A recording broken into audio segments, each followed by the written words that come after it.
Assalamu alaikum, dear students. How are you? This is Ceremony. When you're watching Ceremony Pure Patience, I hope you all are doing fine. Today, I am with some adjectives and some modern word that can be used in advanced language. Mostly, it happens when you want to speak, but you don't recognize and you don't remember the exact vocabulary, exact word. What does it mean right now? You want to say. So for this, you have to learn the vocabulary. And today, I am with the multiple vocabularies, and I would like to teach you some. The number one is affable. Affable हम वहाँ use करते हैं जब हमें किसी ऐसे बंदे की बात करनी हो जो बहुत ज्यादा पोलाइट है और बहुत ज्यादा किसी इंसान को टाइम देना चाहता है।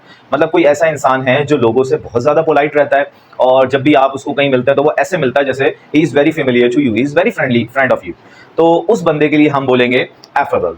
जैसे कि the manager of that restaurant was very affable person, he gave us remarkable services. तो उस रेस्टोरेंट का जिसमें हम गए थे उसका जो मैनेजर था वो बहुत ही फ्रेंडली था, एफेबल पर्सन था और उसने हमें बेहतरीन सर्विसेज दी। तो एफेबल जो है वो हम उसके लिए यूज करते हैं। It is an adjective.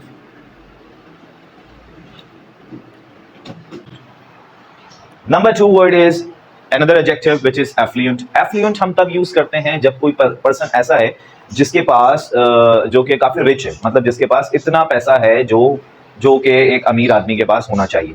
मतलब वो नॉर्मल पर्सन से, मिडिल क्लास फैमिली से थोड़ा अपर है, तो उसको हम बोलते हैं एफ्लुएंट।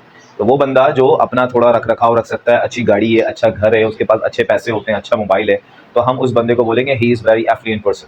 तो इसको मैं बहुत सारे जुमलों में बता सकता हूँ, जैसे कि वो बच्चे जो अच्छे एरियाज से आते हैं, जो पढ़े लिखे अमीर एरियाज से आते हैं, उनके अंदर एहसास कमतरी यानी कि लेक ऑफ कॉन्फिडेंस बहुत कम होता है। तो वहां पर भी हम ये वर्ड यूज कर सकते हैं। The children coming from the affluent areas are less involve in the crimes and other anti social activities. तो वो बच्चे जो दूसरे एरियाज, ऐसे एरियाज से आ रहे होते हैं जो काफी एफ्लुएंट होते हैं, वो ज्यादातर क्राइम में इन्वॉल्व नहीं होते क्योंकि they have everything, they have the thing they want in in their life. तो उसके अलावा तो इसी का जो मैं अपोजिट बताऊंगा वो है डिप्राइव्ड।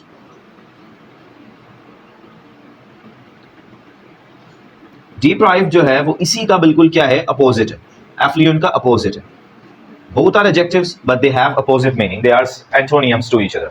तो डिप्राइव हम कब यूज करते हैं, जब हमें कभी ऐसे बोलना हो, किसी ऐसे बंदे के लिए कहना हो जो कि जिसके पास उतनी चीजें मैसर नहीं है जो दुनिया में नॉर्मल लोगों के पास होती हैं। जैसे कोई ऐसा बंदा है जिसके पास खाने को बड़ी मुश्किल से मिल रहा है, शेल्टर नहीं है, बहुत छोटा सा घर है, तो उसको हम कहेंगे डिप्राइव। जैसे कराची के अंदर जो है वो न्यू कराची और सुरजानी टाउन और इधर उधर और औरंगी टाउन और इस तरफ जो है वो ज्यादातर, हर किसी को नहीं कह रहा हूँ मैं, ज्यादातर लोग जो है वो डिप्राइव फैमिली से ताल्लुक रखते हैं। मतलब ऐसी फैमिली से ताल्लुक रखते हैं जो कि डेली वेजेस पर हैं, यानी जिनके गुजारे बहुत मुश्किल से हो रहे हैं, तो they are known as deprive. तो he is very deprive, he belongs to very deprive family. इसका मतलब क्या हुआ कि मैं ये बताना चाह रहा हूँ कि वो एक लोअर मिडिल क्लास फैमिली से ताल्लुक रखता है। तो it is opposite to the affluent. Okay, अल्लाह हाफिज।